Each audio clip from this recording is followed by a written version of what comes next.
primera vegada celebrar els actes d'atorgament del setxell Infoparticipa, que és un setxell de la pròpia Universitat de Barcelona que avalua les polítiques de transparència, d'accés a la informació i d'informació pública de tots els ajuntaments de la Comunitat Valenciana. S'ha triat Gandia no per casualitat. La ciutat és la primera vegada que assolim el 100% dels ítems i dels indicadors de qualitat en transparència, el 100% dels indicadors d'accés a la informació, de qualitat de la informació i d'accés i de tractament de la informació.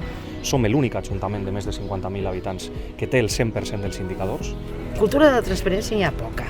O sigui, trobem alcaldes que són molt compromesos, nosaltres els diem els militants o els activistes de la transparència i ens agraden molt perquè amb aquesta gent és amb la que hem de tirar endavant. No? Tindre el 100% dels indicadors és un aval a les polítiques que hem posat en marxa des que en el 2017 vam aprovar l'Ordenança Municipal de Transparència i des d'aquest moment hem desenvolupat un portal de transparència propi.